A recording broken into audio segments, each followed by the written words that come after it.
Hello, I'm Arthur Kent. Welcome to the History Channel. Saddam Hussein was well on his way to making a nuclear bomb back in 1981. But that spring, as the sun set on the evening of June 7th, 1981, 8 specks appeared on the southern horizon of suburban Baghdad. They were Israeli F-16 fighter bombers. Within 2 minutes, Saddam's nuclear ambitions lay in ruins. The attack was a great success, but it was only the final chapter of a daring, top-secret mission that included sabotage, murder, and international intrigue. Now, for the first time, untold details of the mission can be revealed, and 5 of the 8 pilots are reunited to tell their story. Join us as the History Channel presents Secret Mission over Baghdad.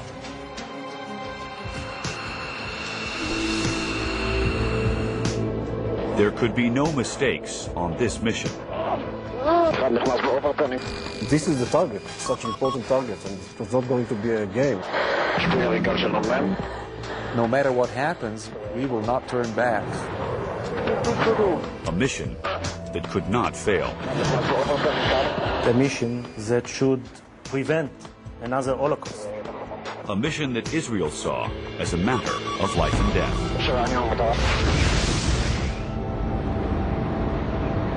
In 1981, 600 miles to the east of these tranquil beaches in Tel Aviv, Iraqi dictator Saddam Hussein was building a multi-million-dollar nuclear reactor.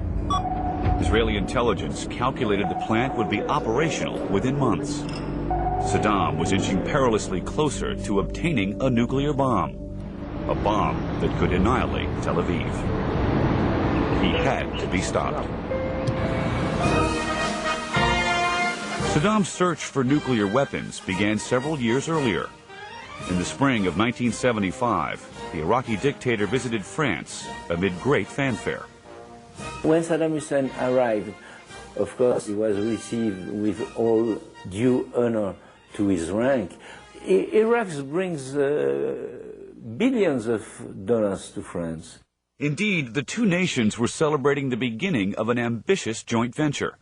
Iraq would give France oil and millions of dollars. France would build Iraq a state-of-the-art nuclear reactor outside Baghdad. This understanding we have with France will lead to further cooperation in different areas, be they economic, nuclear, or military.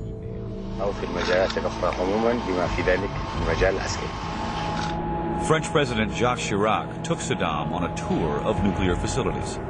I was head of the Iraqi delegation to France in 1974 that bought the nuclear reactor. Dr. Hamza shuttled for months between Paris and Baghdad in efforts to finalize the deal. He insisted publicly this massive reactor was going to serve peaceful academic research, looking into alternative sources of energy. If you want to believe it, yes, you can believe it. But Iraq, flooded with oil, hardly needed to develop an alternative source of energy, and the reactor seemed far too large for research purposes. I mean, Iraq has no infrastructure of science and technology to take a huge research facility, such as the reactor we bought from France, and utilize it. So it has to be for something else. Dr. Hamza knew that his French counterparts were not completely naive. When we told them why we need it, they started laughing. By joking with us about it, they are telling us they know. They were telling us they know and they don't mind. They gave us the offer. They were ready to build it. But for Israel, this was no laughing matter. The Israelis were making a lot of fuss in the media about the Iraqi nuclear program. By 1976, Israeli intelligence learned that Iraq's atomic budget jumped 1,400%, from $5 million a year to a whopping $70 million a year. This was a red flag. Intelligence noticed heavy traffic between Paris and Baghdad. Israeli journalist Shlomo Nakdimon wrote about the Iraqi nuclear threat in his 1987 book, First Strike. He says European capitals were flooded with Iraqi scientists and diplomats on an extravagant shopping spree, buying nuclear equipment and know-how. So you know that something quite extraordinary is going to happen. Meir Rosen was Israel's ambassador to France. He says matters worsened when another country, Italy, joined France and also signed a deal to help build the reactor. We were extremely worried. Rosen and other diplomats argued the plant was going to convert spent nuclear fuel into plutonium, needed for a nuclear bomb most likely pointed towards Tel Aviv. The Israelis calculated that we could produce 7 kilograms of plutonium a year from that reactor, which will be enough for one nuclear weapon a year. Israeli statesmen ping-ponged across Europe in an effort to convince France and Italy to scrap the project. Israel's concerns were met with impatience. Whenever we raised this issue with the French authorities, their line of explanation was, we are responsible people, we will not tolerate any misuse of this reactor, and you can rely on us. These were different times. Iraq was an oil-rich superpower, and unlike Israel, Iraq had signed the Nuclear Non-Proliferation Treaty. Saddam was a dictator, that was no secret. But he was also a strong, modern, secular leader, keeping at bay the West's most worrisome enemy, Iran's Ayatollah Khomeini. As a last resort, Israel asked Washington to intervene. The United States was trying very hard with the French to convince them not to send the nuclear material and to stop this cooperation. It is true that they had been in touch with the Carter administration, telling them that they would have to do something to deflect this development of a nuclear weapon by Iraq, or that Israel would have to take action. But these efforts yielded little result. This went on for more than 2 years, the diplomatic efforts. All in vain. And all the while, components continued to be built in Europe, then shipped piece by piece to Iraq.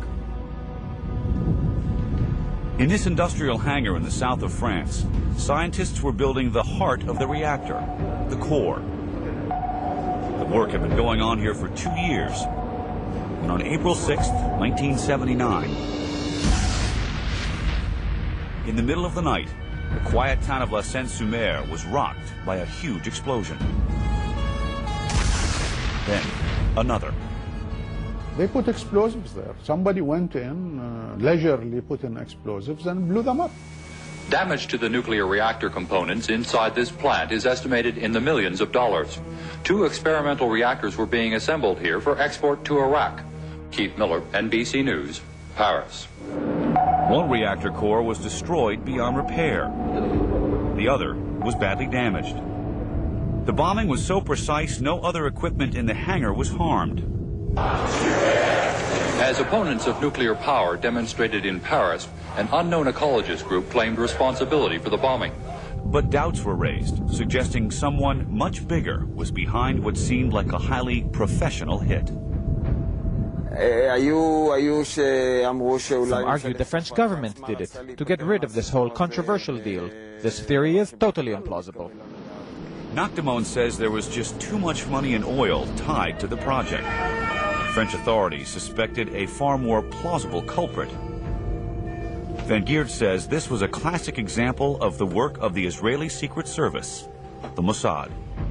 The French intelligence thought that was the Mossad because the Mossad react very strongly when the state security is at stake. Nobody else is interested that much in the reactor except the Israelis. The Israelis saw it as a serious threat to their security. Iraq now faced an option: scrap the whole project or order a new reactor core, which would push the program back by about 2 years. But Saddam had other ideas. Orders came from Baghdad: repair the damaged reactor. The Israelis were hoping they put us off for 2 years. Might not accept the damaged core, but we did accept the damaged core. France doubled its efforts to fix the destroyed components, and within months, the reactor core set sail towards Iraq. Whomever wanted to kill the project had failed. Saddam was determined to build his nuclear reactor and pursue his quest for a weapon of mass destruction.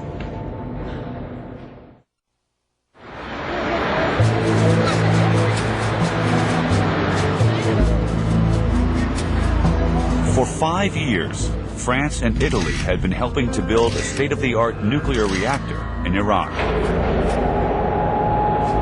For 5 years, components made their way from French ports to Iraqi ports.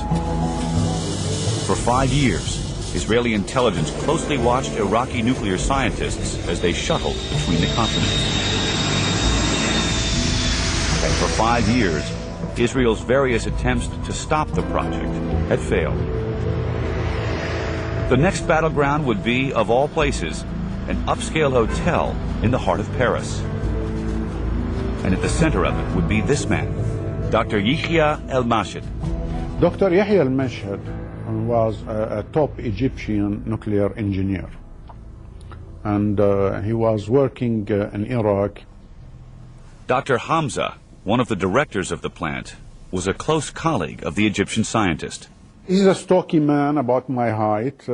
He's a jovial, very nice man, very thorough, very accurate, highly dependable, extremely. I mean, there were other 2 Egyptian scientists with him. They were not as good. El-Mashhad landed in France in June of 1980. He was to check equipment and materials bought in France before they were shipped to Iraq. He had 2 Iraqi escorts with him. On Friday, June 13th, his last night in France, he checked into the Meridian Hotel in Paris. He released his 2 escorts and went shopping for his wife and children. You see, the mistake of the Egyptian scientist, he let go of his 2 assistants. I mean, it was the last day he was going home. Next day he was going to take the flight home. But the following morning, a chambermaid found him bludgeoned to death in his room, his face smashed in, his body thrown between the 2 beds. His wallet, full of cash, was left in plain sight in the room. This was obviously not a robbery. What happened is, nobody knows, but we sent 2 security officers to France. And they came back to us with the conclusion that a woman was sent in his way to lure him and to open the door. The lead theory posed by police, a prostitute working the hotel, got the scientist to let her into his room. And when there was a knock on the room, she apparently jumped in and opened the door. And 2 people came, presumably Mossad, and he was killed, bludgeoned to death. The French police tried to find the prostitute, but when they did, it was too late. The woman who opened the door for them was found dead a few days later, hit by a car. So all traces of the murder were covered. That's a part of the game. French journalist Jean-Pierre Van Geert, who's written extensively about arms deals, remembers this story well. In intelligence, there is a strange way to work. The murder of the Egyptian scientist remained unsolved. The Iraqis blamed Israel's secret service, the Mossad. But to this day, Israel has not accepted responsibility for the murder. It's what we call the perfect crime. An Egyptian killed. That's it. But what's still puzzling about the murder is its brutality.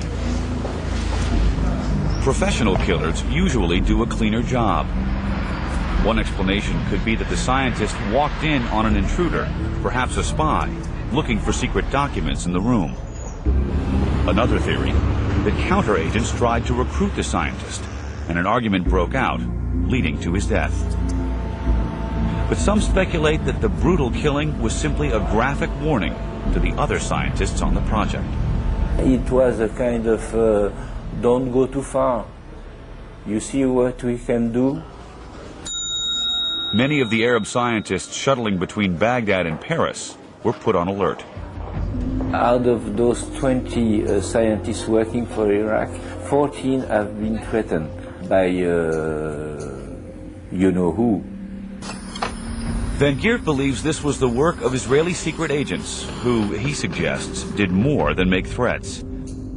It wasn't long before more scientists on the project turned up dead.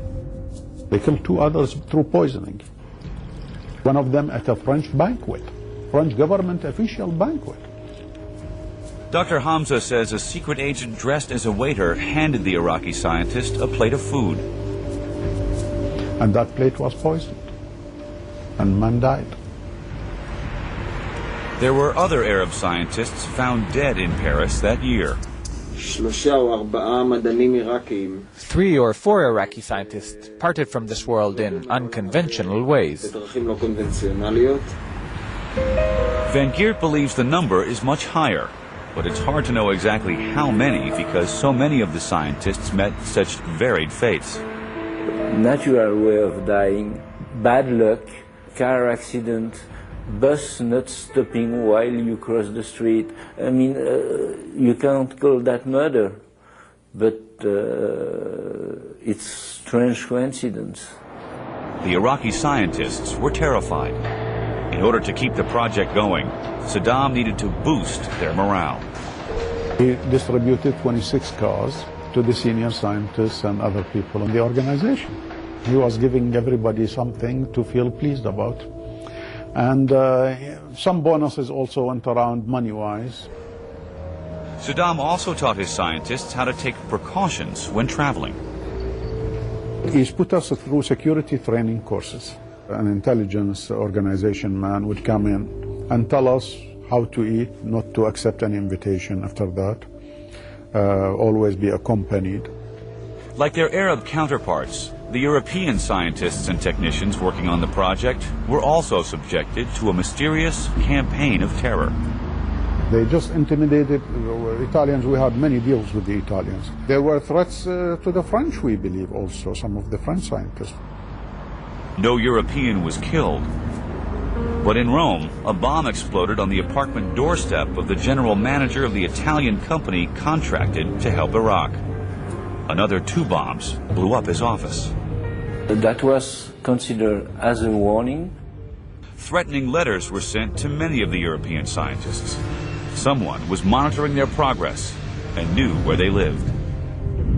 Still, the project went on. Diplomacy had failed. Sabotage had failed. Intimidation had failed. What would be next?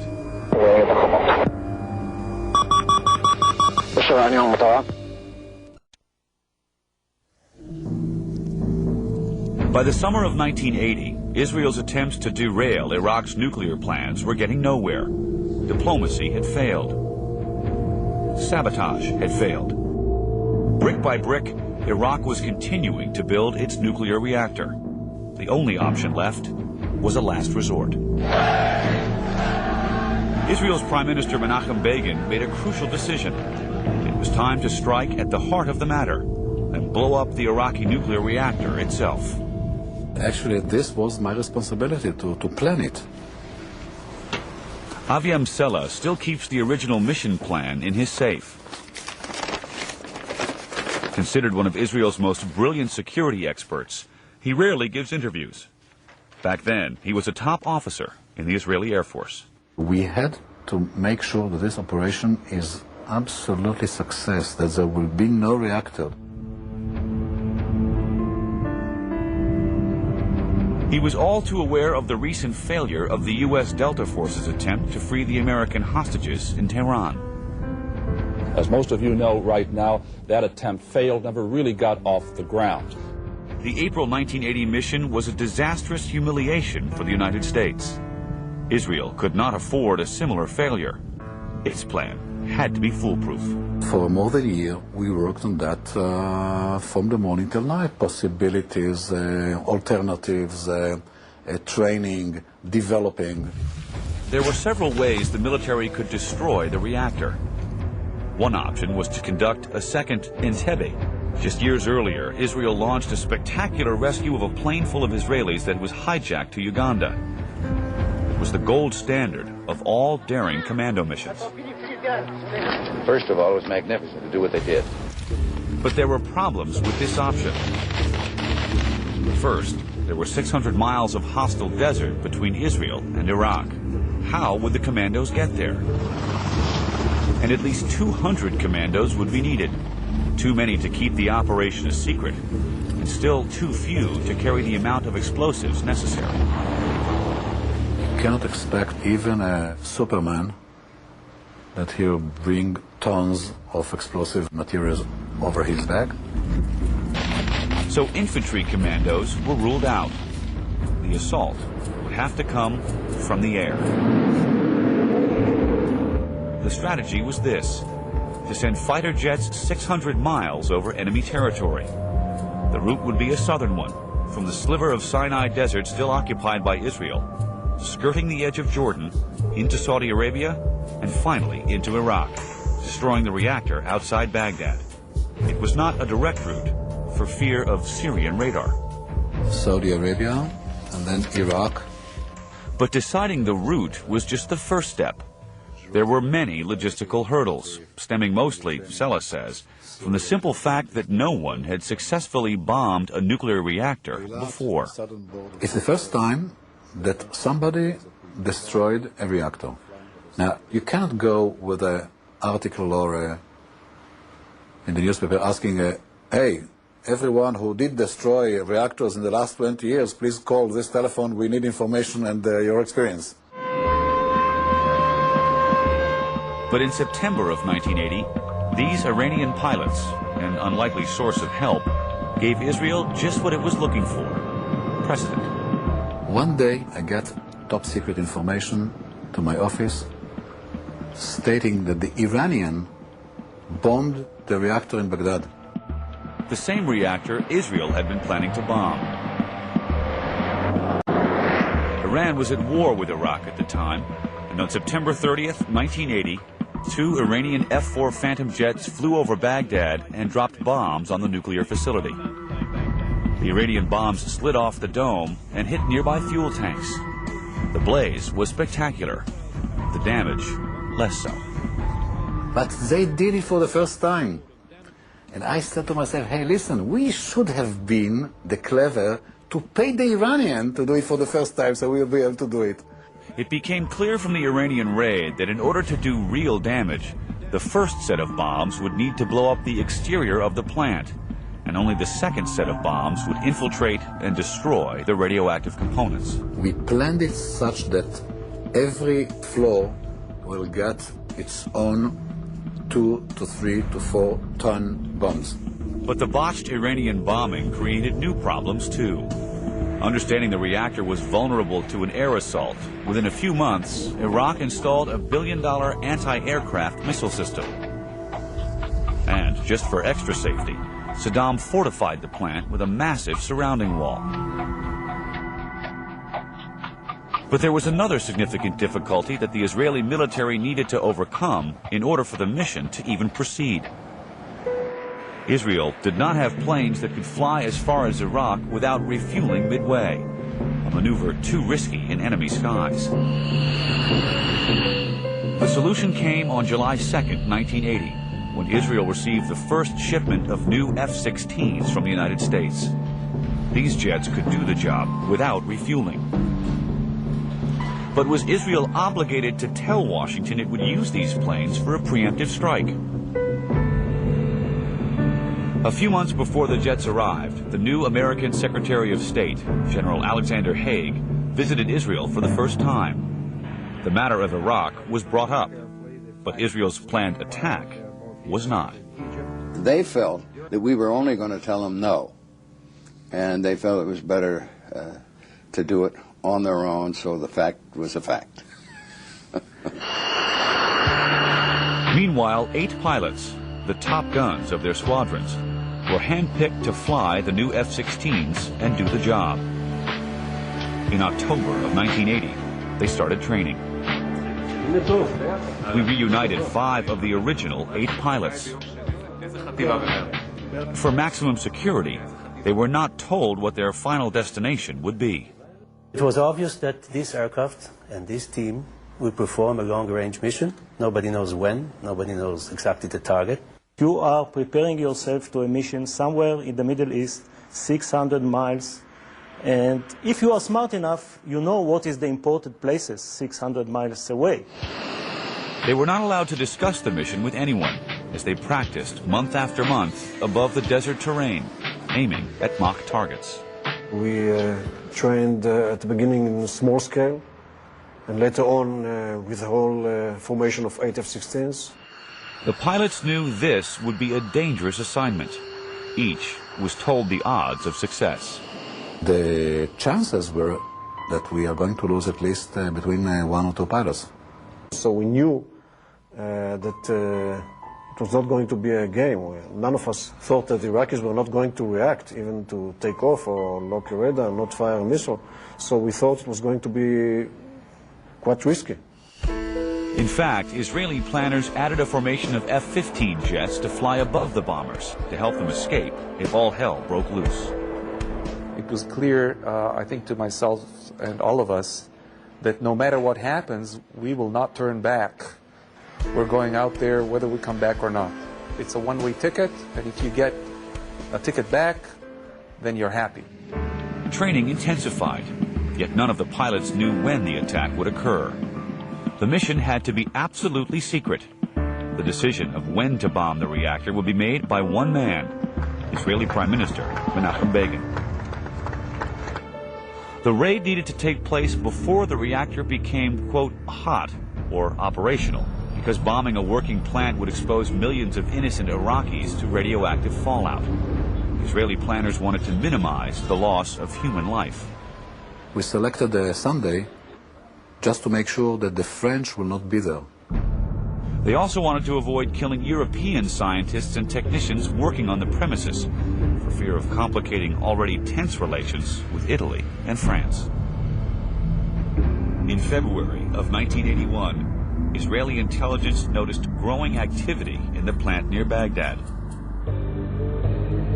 So the Israeli Prime Minister chose a date, Sunday, May 10th. The planes were fueling on the tarmac. The pilots received their final orders in the squadron briefing room. You go out from the squadron, on the steps out. You hear the loudspeaker calling everybody. In the airplane. You started the airplane. You were running to the aircraft, I was on the steps.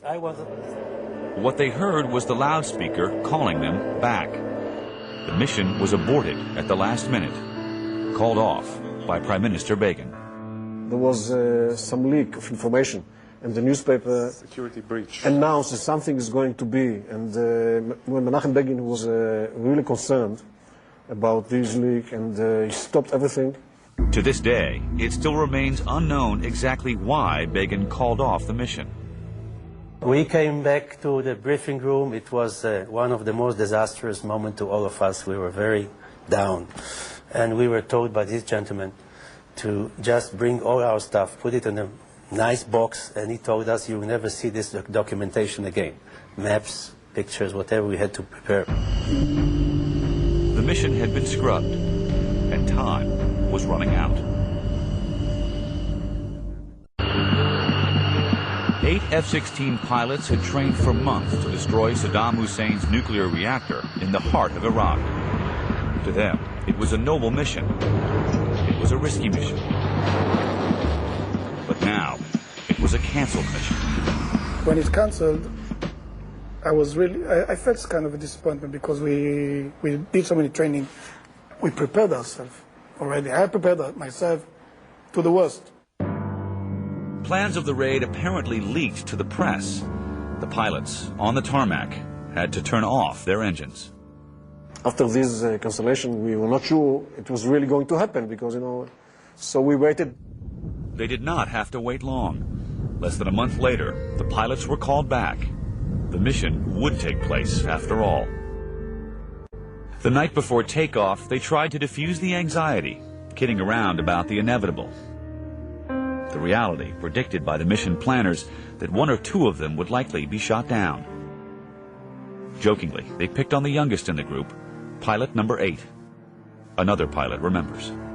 We explained Ilan Ramon listen, you are the youngest pilot here. You are not married, you're a bachelor, and you are number 8 out of 8. You're going to be at the end of the row. So the statistic was about probably 1 or 2 of you are going to stay over there in the desert or in Baghdad or someplace. So Iran, you have no choice. You should be the one to stay there. Because, those words would come to haunt them. Morning came. Sunday, June 7th, 1981. If the previous night they dealt with their fear together, as the hour of attack drew near, each had to deal with his own fear, alone. There's fear, especially a couple of hours before takeoff, where we found ourselves going to the washroom with butterflies, etc., and you shouldn't share these feelings with anybody except with your airplane. They went to the briefing room, and to their surprise, greeting them was the Israeli Defense Force Chief of Staff, General Raphael Eitan, nicknamed Raful. The pilots didn't think he'd show up. Just days earlier, his own son, also a pilot, was killed in a training accident. Yet the grieving father, Israel's top no-nonsense general, came to send the men off on this dangerous mission. I'll never forget. It was very amazing to hear it from such a tough guy like Raful. He said, if any of you falls into the hands of the Iraqis, into Iraqi prison, tell them everything you know. Just come back to me, safe and sound. He talked like a father, not like a general. At 3 p.m., the pilots marched onto the runway, climbed into their planes, and took off. This is the actual footage they recorded.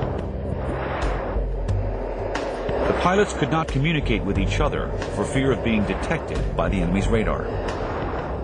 From the moment you go out from the briefing room up to the moment you pull up for the attack, there is no one single word on the radio communication, in order not to expose yourself on the intelligence system on the other side. So it's a kind of a silent movie, and each one with himself, with his documents in the cockpit, maps. The flying time is 1 hour 35. The location of the target was in the middle of the state of Iraq, 17 miles south of Baghdad. So the main concern wasn't the long flight of 600 miles, but the last 70 miles. A second formation of Israeli F-15s provided cover for the F-16 bombers, ready to attack the Iraqis if they started to shoot. And then they saw the target. Even before we pulled up from low altitude to higher altitude, one could see the walls they built. Ironically, Saddam had built these walls to protect the reactor after the Iranian raid. The dome was kind of a gold type. The sun was western, low angle, so when the explosion took place, the whole thing went up in the air and glistened in the setting sun. And it was just a great moment, except that there was no music. Because what you're used to seeing in movies are these things happening. It was like kind of a slow motion with no music. The entire attack took 2 minutes. Now it was time to break away, quickly. Iraqi jets and missiles would certainly be launched. One by one, the Israeli pilots radioed each other they completed the mission. One by one, except for pilot number 8. But he didn't report, and we start looking where he is. I was start looking to see some kind of smoke on the ground. I called him on the radio, and he called him on the radio, and he didn't answer. They all feared that the young pilot they joked about the previous night had been shot down. The mission leader was about to break protocol. I was going to call him by his real name, by his private name. Suddenly, the young man's voice rang out on the radio. He was okay. Pilot number 8, Ilan Ramon, would become Israel's first man in space. Here comes the Superman entry of the astronaut from Israel. That would be Ramon's last mission. He died on board the shuttle Columbia 2 decades after he was the last to report mission accomplished. Yeah, but we were still 90 minutes away from home and a lot of flying in Iraq. The pilots, now all accounted for, braced themselves for the worst. Saddam's billion-dollar arsenal of jets and missiles in hot pursuit. But then, something inexplicable happened. Absolutely nothing. No missiles, no Iraqi jets, just a beautiful sunset all the way home. At 7 that evening, the jets landed at the base. All returned home safely. After landing, I remember that I got off the airplane and I hugged my wingman for a very long moment. And I felt the need to connect to somebody at that particular moment. Meanwhile, back in Iraq, the devastation on the ground was evident. Dr. Hamza, who had spent 7 years building the reactor, was just a mile up the road. Some people came out down the road, so I stopped one of the drivers. I knew him. And I said, what happened?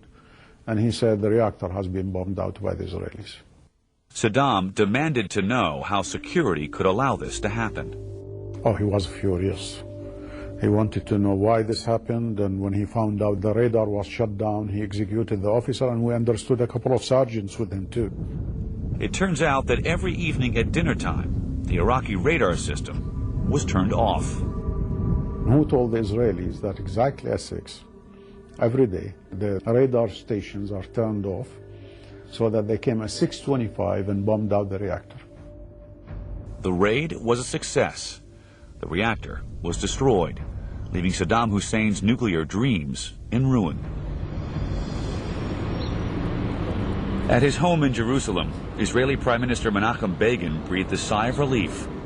But the mission's planners hoped the world would never find out Israel did it. We hoped, like a naive children, that the world will not understand exactly what happened there. But news of the raid was about to be broken by an unlikely source.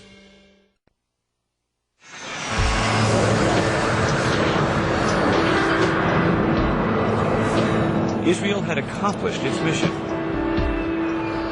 Saddam Hussein's nuclear reactor was demolished. But it was hardly a time to celebrate. Israel had arguably broken international law, and the raid, conducted with American planes, but without American consent, was bound to have repercussions. It was best to stay quiet. The pilots were ordered to keep their accomplishment a secret. The government had decided we're not going to formally admit that we, the State of Israel, had done this operation because of the potential American and international reaction. But it proved to be a secret too big to contain. Next morning, I took my car and I went back to the base in the north. And the soldier was hitchhiking, and I stopped for him. And he told me, hey, Major, do you know Israel bombed the Iraqi nuclear site in Baghdad? I said, no, I have no idea. It was announced on the radio. It turns out Israel's neighbor, Jordan, broke the news on its national radio station on Monday, June 8, 1981. Prime Minister Begin began a long series of meetings with top military advisors as world... Jerusalem scrambled to respond. Soldiers rushed the footage of the attack to the Prime Minister's office. Prime Minister Menachem Begin, the man who ordered the raid, would now go public. Over the next few days, he would launch a press offensive. For simple logic, we decided to act now, before it is too late. In Jerusalem, the attack was celebrated. Such a small country and so many enemies around us. Right? We won't do it, nobody will do it for us. The expression in Hebrew said, before the time comes to kill you, you get them first. And I think that's where it was at. We have to fight for our living. We have no choice. The international reaction was quite different. This is NBC Nightly News. Israel's bombing raid on that Iraqi atomic reactor is getting open praise in only one country this morning, Israel. From the rest of the world, condemnation. Washington was not happy. The United States government condemns the reported Israeli airstrike on the Iraq nuclear facility. This was a real shock to the administration when it happened. Secretary of State General Alexander Haig had been informed of the raid 3 hours after the attack. He was the one to break the news to President Ronald Reagan. I just told him what the facts were. He was a very tranquil individual. He's not a fellow that immediately flew into what I call emotional reactions. He said, fine, and we'll have to discuss what we do about this. Then, only 6 months in office, it would be the president's first test in the Middle East. We had an emergency cabinet meeting the following morning. Well, then the president went around the table starting at his left. And with one single exception, they were all in favor of strong recriminations. And when he got to me, I said, Mr. President, when history expends itself, you'll be on your knees thanking God Israel did what it did. And he got up and stormed out of the room and went into his office. Reagan was furious.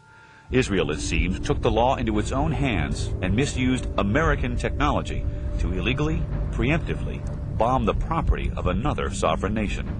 One of the early questions was how many people were killed, were there many people killed in this effort?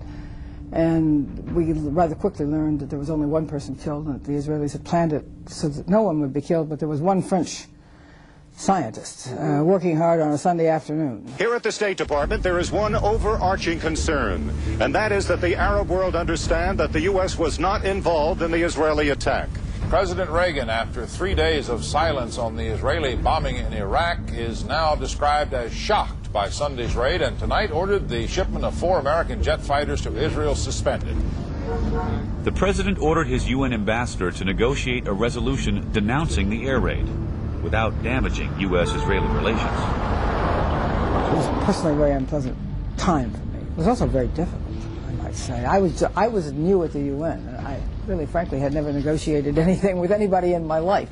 I spent actually 2 days negotiating a resolution on this issue with the Iraqi foreign minister, a man named Hamadi, a sort of dour man who never smiled. And by the end of the second day, we had achieved a resolution which condemned the act. It didn't condemn Israel, it condemned the act. We were shocked by the Israeli airstrike on the Iraqi nuclear facility and promptly condemned this action.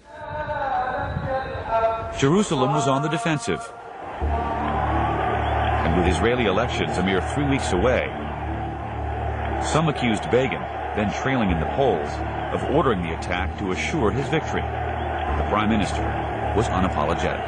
Despite all the condemnations which were heaped on Israel for the last 24 hours, Israel has nothing to apologize for. We shall defend our people with all the means at our disposal. I think that the Israeli government understood full well what they were doing and why they were doing it, and they did it not because they were trying to make the world a better place. They did it because they were trying to make Israel a little safer. Israel's mission had come full circle. What started out with diplomacy 6 years before was now back in the hands of the diplomats. The spying, the sabotage, the secrecy, and the danger was finished. But one question remains. Was Israel correct back then in assuming the reactor was built for military purposes? Or did indeed Israel bomb a benign scientific research project? Dr. Hamza, a key scientist in the building of the reactor, has since defected to the West. His answer is clear. No, it was there only to build a bomb, not for nothing else. As controversial as the attack on Iraq's reactor was at the time, it was also efficient, dealing a critical setback for Saddam's nuclear ambitions. It may also have set a precedent for these times, when the world must increasingly worry about dictators and rogue nations bent on obtaining weapons of mass destruction. For the History Channel, I'm Arthur Kent. Thanks for watching.